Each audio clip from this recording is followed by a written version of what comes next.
આજે ખેડૂત નેતા રાજુભાઈ કરપડાનું મને વોટ્સઅપ પર રાજીનામું મળ્યું છે. મારે વાતથી નથી, પરંતુ એટલું ચોક્કસ કહીશ કે રાજુ કરપડાએ હળદરથી લઈ અને જે મુદ્દાઓ ખેડૂતોને ઉઠાવ્યા, હળદરમાં એક ખેડૂતોને ઉમ્મીદ પણ જાગી. રાજુ કરપડા, પ્રવીણ રામ અને 86 જેટલા લોકો ઉપર ભાજપે અત્યાચાર કર્યો, ભાજપે ખોટા કેસો કર્યા, ભાજપે ડરાવવાની કોશિશ કરી, ભાજપે ખેડૂતો ઉપર પણ માર માર્યો. અને ત્યાર પછી પણ આ ખેડૂતોમાં અને ખેડૂત નેતાઓમાં જોમ અને જુસ્સો રહ્યો. એમણે ખૂબ મહેનત કરી છે ખેડૂતોને લઈને. કઈ મજબૂરી હશે એ હજી મારે જાણી નથી શકાયું, પરંતુ એટલું ચોક્કસ કહીશ કે એમણે ખેડૂતો માટે અને ખેડૂતો માટે વ્યવસ્થિત ભાવ મળે, ભાજપ જે અત્યાચાર કરે છે, ભાજપ જે લૂંટ ચલાવે છે, એપીએમસીમાં લૂંટ ચલાવે છે, એને લઈને એમણે ખૂબ આંદોલનો કર્યા, મહેનત કરી. અને એટલે ખેડૂતો અને આમ આદમી પાર્ટી હંમેશા રાજુભાઈને ખૂબ સમર્થન પણ રહ્યું, ખેડૂતોનું પણ સમર્થન રહ્યું. અને આમ આદમી પાર્ટીએ પણ તમે જોયું હશે કે હળદર કાંડ પછી ભગવત માનજી અને અરવિંદ કેજરીવાલ સાહેબ સુદામડામાં સભા કરી. ખેડૂતો લગભગ 50,000થી વધુ ખેડૂતો એકઠા થયા. ભાજપ એટલું ડરી ગયું હળદર કાંડ પછી અને સુદામડામાં સભા થઈ, એટલે 10,000 કરોડનું પેકેજ આમ આદમી પાર્ટીના લડવૈયા યોદ્ધાઓના કારણે મળ્યું. પ્રવીણ રામ હોય, રમેશ મેરો, તમામ લોકો.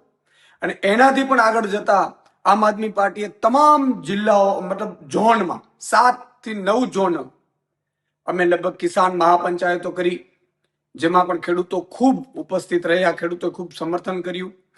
અને આ નેતાઓ અને ખેડૂતોના સમર્થનમાં અમે સાઇન કેમ્પેન ચલાવ્યું અને 13,000 ગામોમાં નાની મોટી મિટિંગો કરી,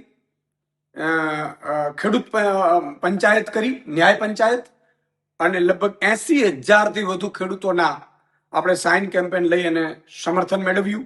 અને એ અમારું ડેલિગેશન એ ત્યાં ગયું, મુખ્યમંત્રીશ્રીને માનનીયને મળ્યા.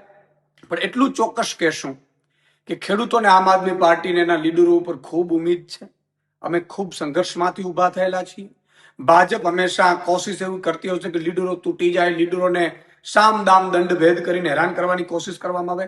રાજુભાઈ સાથે સુધી મને હજી ખબર નથી, મારી વાત નથી થઈ. એટલે હમણાં 2 દિવસ પહેલા જ મારા ઘરે કાર્યક્રમમાં આવ્યા હતા.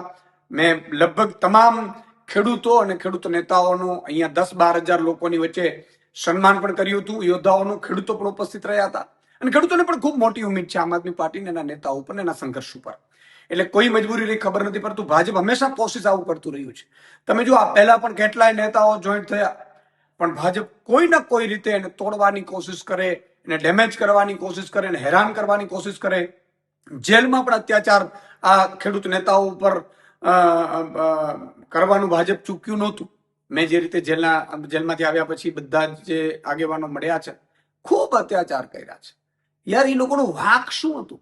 અને હજી પણ કેસોના દબાણો, આન તેન. એટલે મને લાગે છે કે ભાજપ છે એ કોશિશો આવી કરતી રહેશે, પરંતુ આમ આદમી પાર્ટીને એનો એક એક નેતા અને એક એક સંઘર્ષશીલ ખેડૂત એ હંમેશા પોતાના સત્ય માટે લડતો રહેશે.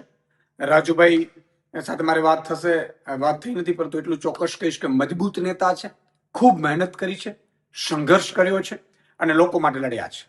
જય જવાન, જય કિસાન.